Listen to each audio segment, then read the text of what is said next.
Okay, good morning everyone. Already, we have completed the entire syllabus of DBMS and we have solved the GTU papers. Now it's time to ask the questions to you and revise the few topics. Uh, Today, only 21 students joined this meeting, whatever. Let's start with the transaction. Can anyone tell me what do you mean by transaction? In a last lecture, I have told you revise all the concept of transaction. I will ask the questions. I hope all of you have read the concept. So transaction is a combination of a operation. Okay. Sequence of operation. Okay. Sir, Anyone else? yes, sir, anything under execution that is called transaction. Yes. PPT open करके read करके मत बोलना. Yes, sir, नहीं बोल रहे हैं. हाँ. Okay, correct. So this is the transaction. Anything under execution can be known as the transaction or set of operation which is performed in a sequential manner. It is known as the transaction. This is operation, individual operations work as a single unit. It is known as the transaction. Now, in the acid properties, what do you mean by A? Atomicity. Okay. Arshit, check your connection because all of you are responding. It means from my side it is clear. So check your connection. Yes, Sudhit, what do you mean by atomicity? Sir atomicity में कोई transaction या तो 0% होगा या 100% sir. दो ही Okay. State हो सकते हैं. Okay.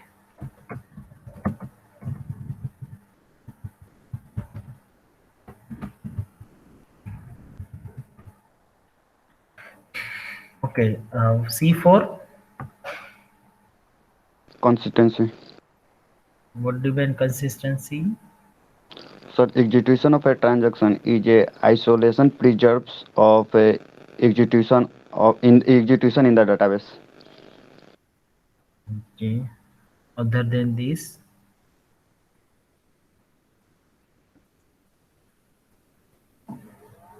मुझे लग रहा है 3-4 स्टूडेंट्स ही रीड करके आए हो, वो 4 ही इंटरेस्टेड है, बाकी सब नहीं. Whatever. Atomicity, sir question consistency. क्या है सर? कौन बोला क्या? हर्षित. Okay.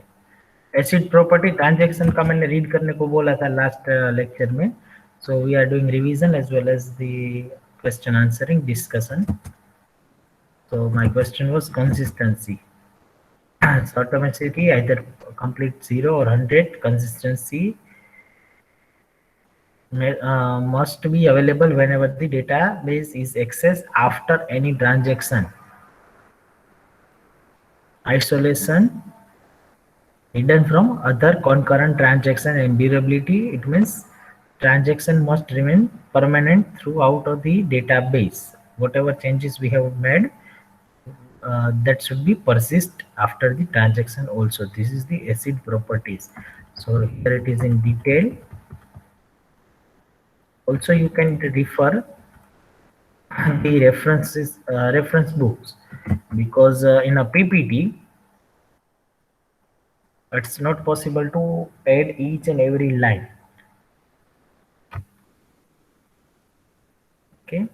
Now transaction state transition diagram of life cycle or a life cycle.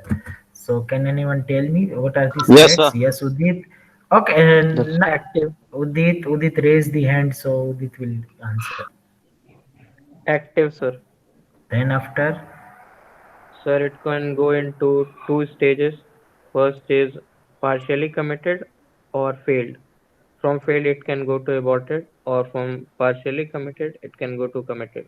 okay, after that Arman, Yes, sir. कहाँ से Transaction जाएगा? state is the active state, then partially committed, then failed, and then aborted state. and committed state रह गया और end. Yes, sir. Committed. Okay. Active, partial committed, failed, committed, and aborted. This is the state transition diagram. Last thing. Okay, good. Transaction, we are going to consider only two operations, read and write. As you know. Now schedule is the process of grouping and ordering the operation of transaction. There are mainly two types of schedule. Can anyone? Serial schedule or irrelevant schedule. और irrelevant schedule का दूसरा नाम? Interleaved. Interleaved. Interleaved, हाँ sir, interleaved or non-serial schedule. So this is the example of serial schedule because T1 perform all the operation, all the transaction before the T2. Or here it is also example of serial schedule because T2 perform all the operations before the T1. This is known as the serial schedule. Now interleaved schedule, or it is also known as the non-serial schedule. It is known as the interleaved schedule. It means T2 can disturb the T1. This is the interleaved schedule. Now serializability. Yes, sir. Yes, you raise the hand. Yes, sir. Yes, tell me. Serializability is a concept that help us to check with which schedule is serializable. Okay. Which schedule is serializable, but it is not a proper answer. Why we require a serializability? To check whether that database is consistent or not. First line read karo. Each transaction preserve the database consistency. To check that thing, we need the serializability. And check through the two type of serializability: conflict and view. And view. Okay, in a conflict, what are the four conditions? Read, sir, don't conflict, read, write conflict, write, read conflict, or write, write conflict. वो same data item पे होगा. Good. Yes, sir. वो बोलना जरूरी है, ठीक है? Okay, If sir. it is not on a same data item, then it will never conflict although one write operation is there. ठीक है? जैसे मैंने एग्जांपल दिया था आपको कि अगर आप डेटाबेस की बुक रीड कर रहे हो और कोई दूसरा स्टूडेंट्स डेटा स्ट्रक्चर की बुक रीड कर रहे हो तो कन्फ्लिक्ट होने वाला ही नहीं है. फिर एक राइट ऑपरेशन से कन्फ्लिक्ट होगा. अगर सपोज आप डेटाबेस की बुक में कुछ लिख रहे हो और वो डेटा स्ट्रक्चर की बुक में कुछ रीड या फिर राइट व्हाटएवर कर रहा है तो वो दोनों कन्फ्लिक्ट ही नहीं होंगे. क्यों? क्योंकि वो दोनों अलग अलग सेम ऑपरेशन है लेकिन डेटा आइटम अलग है तो कन्फ्लिक्ट नहीं होगा. सो वो बोलना जरूरी है, ठीक है, कन्फ्लिक्ट सीरियलाइजेबिलिटी में. So it never conflict data item T, the other it is conflict. Okay, good. So we can, yes, conflict serializability कैसे check कर सकते हैं? If it is a non-serial schedule, if we are able to convert that non-serial schedule into a serial schedule by swapping non-conflicting operation, जो conflict नहीं हो रहे हैं वो operation को स्वैप करके, जैसे यहाँ पे रीड बी और रीड ए है, वो दोनों को हम कंफ्लिक्ट नहीं हो रहा है, रीड रीड कंफ्लिक्ट नहीं होगा, डेटा आइटम भी डिफरेंट है तो उन दोनों को स्वैप कर सकते हैं. रीड बी को ऊपर ले सकता हूँ, रीड ए को नीचे ले सकता हूँ. फिर क्या है, रीड बी राइट ए तो वो भी कंफ्लिक्ट नहीं होगा तो ये भी मैं ऊपर ले सकता हूँ, ये भी नीचे ले सकता हूँ. राइट बी रीड ए वो भी कंफ्लिक्ट नहीं है, राइट बी राइट ए वो भी कंफ्लिक्ट नहीं है. तो ये पूरा जो रेड बॉक्स है वो मैं ऊपर ले सकता हूँ और ये पूरा रेड बॉक्स नीचे ले सकता हूँ. तो वो क्या होगा, सीरियल शेड्यूल में कन्वर्ट हो जाएगा. तो उसको कॉन्फ्लिक्ट सीरियलाइजेबिलिटी बोलेंगे. क्लियर? Next, view serialisability. उसकी कंडीशन किसी को पता है? Initial read, final Yes, read, or sir. updated read. Okay. Updated right, Yes, updated final right होता है. Yes sir. Okay. So initial read, updated read and final write. Initial read में क्या होगा? सर दो बोल बोलो. उदित उदित बोल. सर अगर T1 और T2 को दो ट्रांजैक्शन हो रहा है तो उसमें अगर R1 रीड इनिशियल रीड कर रहा है तो T2 में भी R2 को इनिशियल रीड करना पड़ेगा सर. Okay, good. अगर Okay, good. Updated read में आज updated read. Sir if T1 read the updated, मतलब जो रीड किया हुआ अपडेट, मान ली कि एज इक्वल टू 50 अगर रीड कर रहा है तो T2 में भी सर वही रीड करना चाहिए. नहीं, गलत. उदित.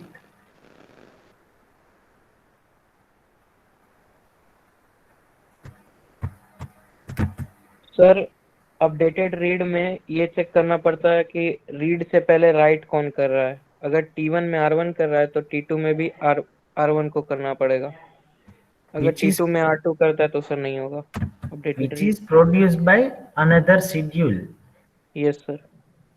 If in a schedule R1 transaction T1 executes the read T and that value was produced by transaction T2, then in schedule R2 it perform the same thing. Suppose आप notation में खास ध्यान रखना, schedule R1 R2 ले रहे हैं या S1 S2 ले रहे हैं तो ट्रांजेक्शन T1 T2 क्या ले रहे हैं वो according to that it should be follow.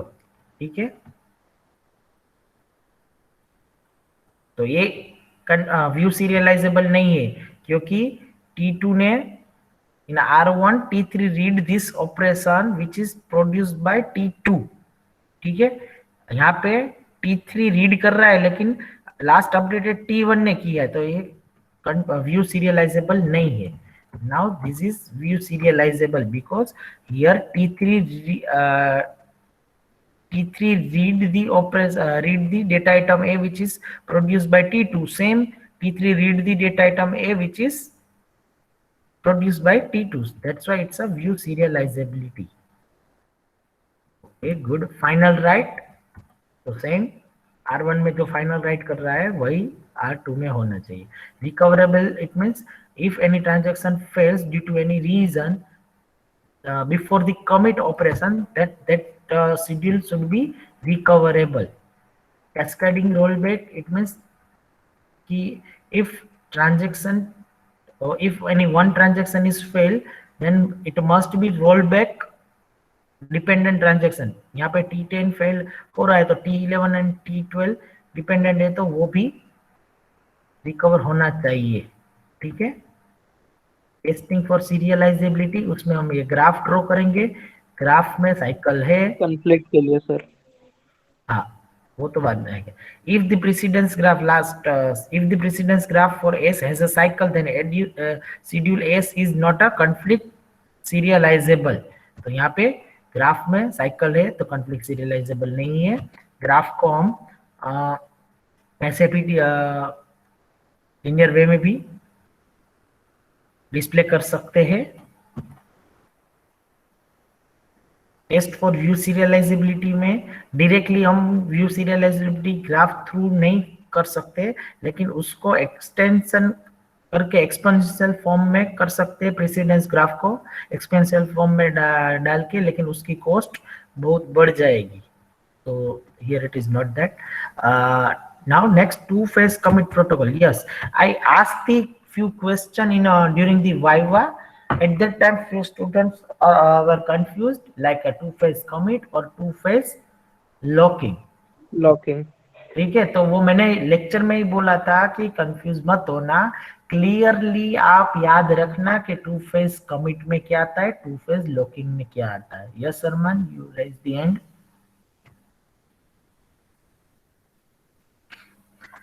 हाँ अरमान रेज हैंड किया है, बोल. Sir, two phase commit protocol is all the participation node perform same task transaction.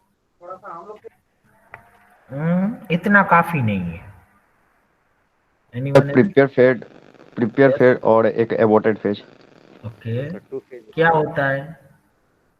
Sir prepare phase में सर जितने भी स्लेब होते हैं वो सर कोऑर्डिनेटर होते हैं, उसे मतलब ट्रांजैक्शन रेडी मतलब रेडी का सिग्नल देते हैं। Okay. नहीं और उसके बाद सर जो नहीं सर पहले कमिट का देते हैं सर। सर इसमें कंफर्म याद नहीं है सर, नहीं, भूल गए। हर्षित। हाँ हर्षित बोल। Sir, in two-phase commit protocol, there is two phases. First one is commit, and second one is prepare and abort phase. And in this process, there is one coordinator, and rest of the nodes are acting like participant node or the participants. So the first coordinator sends the done message to the slabs, and then all the slabs sends ready message to the coordinator. If someone sends not ready, then it will coordinator sends the global abort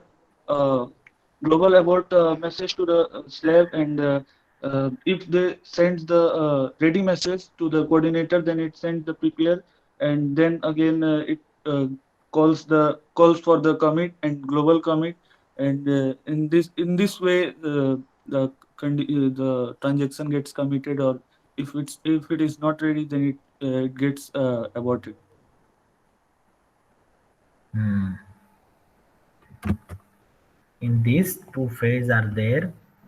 One is the prepare phase and second one is the commit phase. In the prepare phase, as you say, coordinator will request to all cohorts, slaves or participants whether you are ready or not. So it will ask, सबको पूछेंगे कि आप ready हो commit करने के लिए कि नहीं। ठीक है, फिर पार्टिसिपेट उसको आंसर देगा।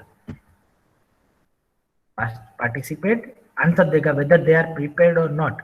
अगर सब पार्टिसिपेट से आंसर मिलेगा इसको कोऑर्डिनेटर को, तो फिर कोऑर्डिनेटर दूसरे फेज में जाके दूसरी रिक्वेस्ट भेजेंगे कमिट करने के लिए। अगर एक भी पार्टिसिपेट ने मना कर दिया तो कोऑर्डिनेटर समटाइम्स के लिए वेट करेगा, आफ्टर दैट वो सबको फिर से रिक्वेस्ट भेजेगा एबॉर्ट करने की। Clear? So participants can reply whether ready to commit or not. After that, अगर रेडी है तो वो कमिट करेगा, अगर रेडी नहीं है तो एब्रोड के लिए कोऑर्डिनेटर सबको इन्फॉर्म करेगा कि आप ये करो। हो जाने के बाद पार्टिसिपेट उसको डन रिप्लाई करेंगे। So this is the two phase commit protocol. First one prepare, second one is the commit or abort. This is the phase commit protocol. अब डेटाबेस रिकवरी की जरूरत कब पड़ेगी? When the time पे yes sir OS के कारण से sir कई सारे रीजन है। Disk failure, database management system पूरी क्रैश हो जाए, OS failure, power failure, any natural disaster. At that time we may loss the data और data inconsistency may lead. So जब क्रैश हो जाए तब रिकवरी करने की जरूरत है, तो उसके लिए लॉग बेस रिकवरी। सो उसमें क्या होगा, लॉग बेस में टेबल होगा, उसमें सारी चीज मेंशन होगी और जहां से फेल हुआ है वहां से स्टार्ट कर सकते हैं। ठीक है, T1 start and T1 start, T1 x D1 D2। उसका मतलब क्या हुआ, D1 is the value of x before transaction and D2 is the new updated value. x is the data item, T1 transaction, and complete होने के बाद T1 commit और T1 abort. So in the types of log based recovery, how many types we have? Sir immediate and deferred two sir Yeah, mostly yes, two types yes Manish. Immediate में क्या होता है? Sir immediate तो over करता है sir, इसमें क्या करता है? सर इमीडिएटली सर डाटा में से रिकवरी करता है वो। Whatever सर changes कमिट होने से पहले चेंजेस सेव कर लेता है sir. hmm. So it changes the database immediately as they happen without waiting for commit command. Without commit command it will change. So this is the example. And default में वो wait करेगा commit statement की, commit command जब आएगा तब वो default database में modification करेगा। चेक पॉइंट्स तो आपको पता है एक चेक पॉइंट से वहां से रिकवरी होती है, जैसे गेम का एग्जांपल मैंने दिया था। नाउ शैडो पेजिंग क्या है? Sir, it's a technique to recover the database easily. How? There How? there are two pages, sir. First one is current page table and second one is shadow page table. Sir, Okay. whenever we made some changes, then it will appear in the current page table and the shadow page table remains same. And whenever we want to recover the data which is original and which is also already stored in the shadow page table, then we can recover from there. Okay, good. Current page table and shadow page table. So this is current page table, this is shadow page table. Initially उसकी copy new pages उसको refer करेंगे, ठीक है। After that आप कुछ modification कर रहे हो तो करंट पेज टेबल है वो जो ओरिजिनल पेज है उसको रिफर करेंगे, सॉरी करंट पेज टेबल है वो जो न्यू पेजेस है उसको रिफर करेंगे, और शैडो पेज टेबल है वो जो कॉपी थी इट मीन्स पुराने वाले उसको ही रिफर करेंगे। अगर सपोज आपका डेटाबेस फेल हो रहा है तो हम रिकवर कहाँ से कर पाएंगे? शैडो पेज टेबल से, क्योंकि वो ओरिजिनल वैल्यू को पॉइंट कर रहा है, ठीक है। What do you mean by concurrency control और concurrency? Sir, managing of simultaneous operation without conflicting each other. अगर पैरेलल हो रहा है तो उसमें क्या दिक्कत आएगी? सर वो सेम डाटा आइटम पे रीड करेगा और कंसिस्टेंसी मेंटेन नहीं हो रही। Good, very good. Sir lost update और इनकरेक्ट रिट्राइवल और डर्टी रीड जैसे प्रॉब्लम फेस करने पड़ेंगे। या good. Concurrency control, whenever we have a multiple transaction and we want to perform it parallelly, at that time we should maintain that thing. First update, dirty read and incorrect retrieval problem आएगा। Now types of lock, shared lock and exclusive lock क्या होता है? Shared lock राज yes sir. बता। Sir shared lock जिसमें sir ये read operation के लिए sir only lock लग सकता है, और एक्सक्लूसिव लॉक रीड और राइट दोनों ऑपरेशन पर sir. What about others? Only 5 students are giving the answer. Udit, Harshit, Armand, Raj, Manish और उमंग। एटलीस्ट एक दो क्वेश्चंस के आंसर मनीष ने दिए, उमंग ने दिए, बाकी सब बारी बारी बोल रहे हैं। ये 6 स्टूडेंट्स बोल रहे हैं।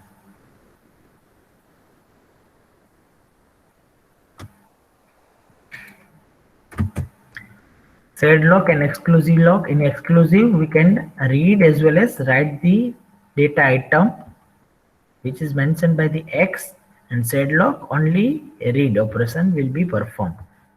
The compatibility matrix, as per this compatibility matrix, we can grant the lock.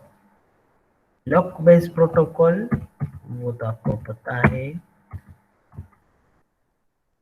Now two-phase locking protocol. Can anyone tell me? Can anyone explain? Yes, sir. Yes. Growing phase और श्रिंकिंग फेज। Okay, good. उदित, growing phase में क्या होता है? Sir growing phase में lock gain करता है sir, जबकि shrinking phase में लॉक रिलीज करता है। Okay, simple. Yes, Harshit. Sir एक क्वेश्चन था सर, अगर लॉकिंग ये जो बता। आपने जैसे टाइप पूछा सर, तो ये सर सिर्फ ग्रोइंग और श्रिंकिंग बोलने से हो जाएगा या फिर सर इसमें वो स्ट्रिक्ट और रिग्रेस भी बोलना पड़ेगा? वो इसके अंदर आ जाएगा, ग्रोइंग और श्रिंकिंग लिखना है, उसके बाद स्ट्रिक और रिगरस लिख देना है, ठीक है। सर और बुक सर वो में लिखा हुआ है कि स्ट्रिक्ट और रिग्रेस अलग है। अलग लिखा है? कौन सी बुक में लिखा है? टू फेज ब्लॉकिंग प्रोटोकॉल और strict two phase blocking protocol sir ऐसे करके लिखा है। कौन सी बुक में लिखा है? सर शेयर करता हूँ थोड़ी देर में। कोई बात, शेयर करने की जरूरत नहीं है, Yes, sir. लेकिन इसके अंडर इट मीन्स इसके बाद लिखो तो चलेगा। पहले मेनली दो फेज है कि ग्रोइंग फेज में लोग रिक्वेस्ट करते हैं और सिंकिंग फेज में ऐसे लोग रिलीव करेंगे, ठीक है। उसके बाद उसके टाइप्स लिखो। आ गया वो faults of lock base deadlock and starvation, वो हमने देखा था। Yes, two phase locking, two phase. और टाइप्स में आप सही हो, तो टाइप्स में sorry, phase two growing and shrinking, types में strict and rigorous. Yes, strict में क्या होता है? सर स्ट्रिक्ट में सर वो चेंज तो करेगा लेकिन रिलीज तब तक नहीं करेगा जब तक कमिटेड ना हो जाए। Okay okay, good. रिगरस में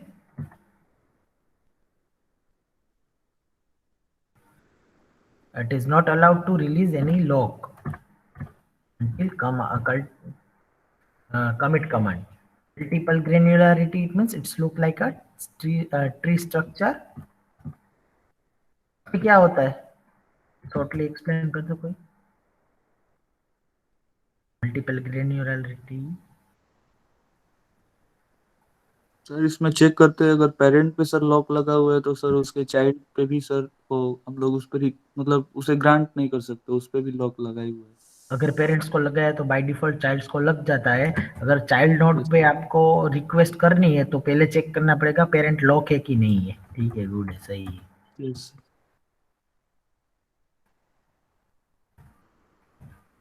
लॉक मैनेजर लॉक टेबल से कॉन्करेंसी कंट्रोल कर सकते हैं। उसमें types of lock, intention said, intention exclusive, said and intention exclusive. अगर ऐसा क्वेश्चन पूछे explain types of lock, then you can write said lock, exclusive lock, intention said lock, intention exclusive lock, said and intention exclusive। Clear? ये additional lock है। पहली line read करो। In addition to S and X lock modes, there are 3 additional lock modes with multiple granularity, so you can write this under that question। yes, time stamp based protocol में क्या होता है? Sir जो sir जो पहले बोलो। Sir sir जो transaction या फिर जो भी सर ऑपरेशन पहले किया गया उसको सर ज्यादा प्रायोरिटी दी जाती है, जो लेस जिसके टाइम स्टैम्प है उससे। According to time, time stamp it means according to time. जो टाइम स्टैम्प है उसको उसके अकॉर्डिंग वो पहले परफॉर्म होगा, ठीक है। ये कंडीशन आपको याद रखने की पड़ेगी। फिर deadlock, Yes, sir. Deadlock is a condition where two or more transactions are waiting indefinitely for For the another same- transaction. for another resource, Yes, for the same resource which is held by the another transaction, yes, sir. known as the deadlock। Deadlock detect कैसे होगा? 4 condition होनी चाहिए। कौन सी 4 condition?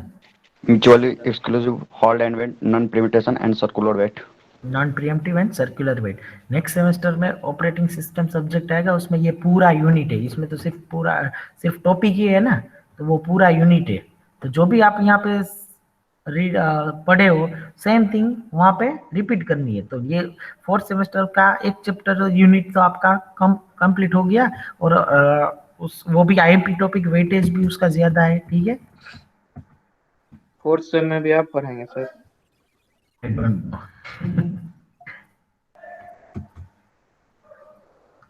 उसके लिए deadlock में wait for graph directed edge से आप ड्रॉ कर सकते हो।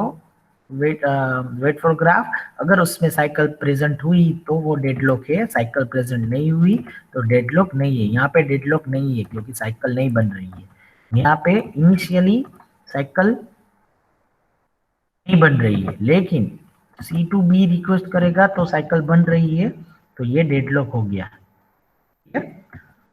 डेडलॉक लग जाने के बाद रिकवरी, तो रिकवरी कैसे होती है? रोल बैक करने से। किसी एक को विक्टिम बना के उसको रोल बैक कर दो। लेकिन रोल बैक करने में भी ध्यान रखना पड़ेगा, अगर कोई ट्रांजेक्शन 99% कंप्लीट होने वाला है, एक ही सेकंड में वो 100% होने वाला है, अगर आप उसको रोल बैक करते हैं तो वो फिर से स्टार्ट होगा ना। तो वो भी कुछ क्राइटेरिया हमें देखने पड़ेंगे। डेडलॉक प्रिवेंशन में 2 techniques, wait die approach and wound wait. In wait die में older one, older transaction is requesting a resource which is held by the younger transaction, then older transaction waits। Wound wait में reverse होगा, यहाँ पे older wait कर रहा है, wound wait में younger will wait. So this is the transaction unit. Almost 6 to 7 students has prepared well, and I don't know about others, maybe D2Ds and regular students. So you need to work hard. This is the most IMP unit transaction. So I request all of you for the Saturday's lecture, please revise unit number 1, 2, 3, 4, all this thing, 1, 2, 3 and 4. We will revise that thing. And security, because we have a 2 lectures, so we are able to complete the revise entire syllabus also. Already we have discussed the G2 papers, so you know the IMP questions. So first focus on that questions, do your best, okay? And still many of you have submitted, but still few of you have not submitted the Oracle certification. So this is the reminder, last 2 or 3 days are there. And assignment, practice, practicals, all of you need to submit that, all things.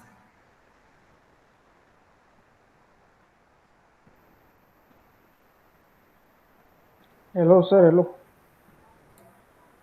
Hardik, sir, मेरे वो Oracle certification में कोई sir issue हो रहा है।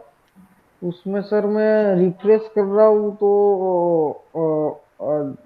थोड़ा दूसरा दूसरा आ रहा है उसमें परसेंटेज। ऐसा तो नहीं हुआ कभी भी अब तक किसी के साथ। सर कौन सा? मैंने 12 क्विज कंप्लीट कर ली थी, तो अभी मैंने सुबह लॉगिन किया तो फिर से 9 बता रही है। ऐसा पॉसिबल नहीं है, आप एक बार ब्राउजर चेंज करके चेक कर लो, ठीक है? Okay sir.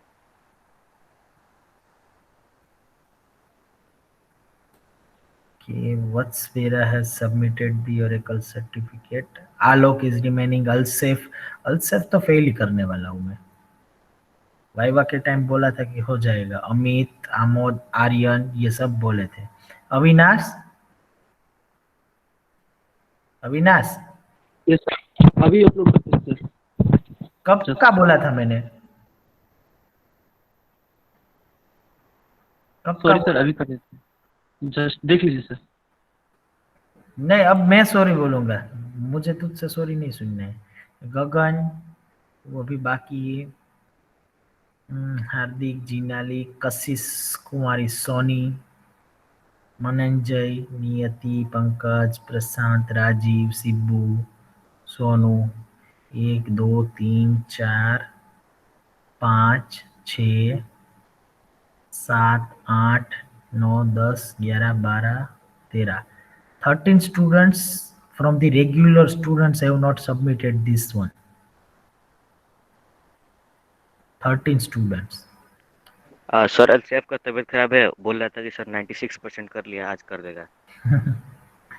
ये सब है हो ना। जाएगा। अब मेरा ट्रस्ट आप लोगों से उठ गया है, क्योंकि लास्ट लैब में पंकज को मैंने पूछा ना, पंकज बोला कि सर मैंने कर दिया है। मैंने बोला चल मैं देख लेता हूँ फिर से। तो देखा तो नहीं सबमिट किया, तो कि सर मैं अभी कर दे। मैंने बोला ठीक है तू पहले कर दे, फिर तेरे लास्ट में वाइवा होंगे, ठीक है। तो फिर लास्ट में वाइवा के टाइम वो 1 घंटे में जब लास्ट में सबके टर्न कंप्लीट होने के बाद उसको पूछा ना, तो बोला सर अभी मैंने कर दिया है। फिर मैंने देखा फिर से तो नहीं हुआ था। फिर मेरे पास तो सबके यूजर नेम पासवर्ड है, और मेरे पास तो मास्टर है, I can see anyone progress. So मैंने अपना लॉगिन करके प्रोग्रेस देखा तो भाई का 71 ही परसेंटेज था। ऐसे झूठ बोलते हैं। तो कर दिया। इसलिए अब मैं सिंपली क्या करने वाला हूँ, अगर जिसका आया है वो उसके मार्क्स रखूंगा, जिसका नहीं आया है फेल, 0 मार्क्स, ताकि नेक्स्ट सेमेस्टर में आपको पता चले क्या इंपॉर्टेंट है। एक कंपोनेंट, एक थोड़ी सी लेजीनेस के हिसाब से आप जीटीयू एग्जाम पास कर लो या फिर मिड पास कर लो, लेकिन इसमें फेल हो जाएंगे। तभी आपको पता चलेगा कि ये क्या सर मैंने कर दिया है। इसलिए मैंने अभी आपका नाम नहीं लिया ना। Yes, sir, Manali. Any guidelines for GTU final exam? Okay. There is no any guideline for from the GTU, but before 2 days, GTU has circulated one notice that exam is postponed. New dates will be declared very soon. So no update. Sir, can I get GTU important question? ऐसे दिए ही नहीं है sir. जो during lectures और GTU previous papers है वो IMP questions है, तो आप जीटीयू प्रीवियस पेपर देख लो। खुशबू, new semester start will be on 10th December. Yes, before 2 days GTU has circulated one more circular regarding starting of the new semester. So it will be 10th December, but I don't know the latest update from the college side. Whenever it is available to me, I will share with you. और जब declare हो गया कि suppose 10th से start होना है और next से स्टार्ट होना है, तो वो आपको पता चल जाएगा, ठीक है। सर फिर एग्जाम कैसे होगा? वो तो जीटीयू डिक्लेयर करेगा तब पता चलेगा ना। तो मतलब अगले सेम में एग्जाम देंगे sir? That I don't know GTU क्या हमारा एग्जाम होगा, कंफर्म है, वैक्सीन आ गया। क्या आ गया सर ब्रिटेन में सर वैक्सीन लॉन्च हो गया शायद, कल ही हुआ है। तू इंडिया में रह रहा है वो पता है ना। यहाँ सब कुछ 2 जनरेशन पीछे चलता है।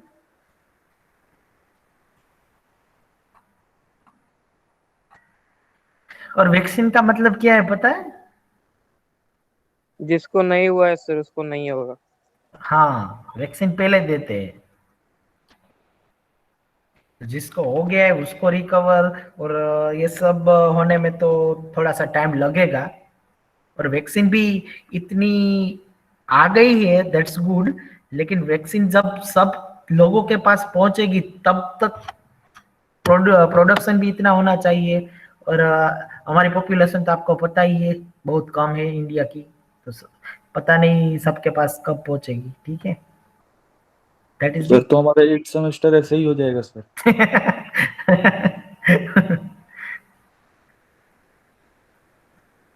Okay, so whatever I have instruct you, follow that instruction for the next lecture.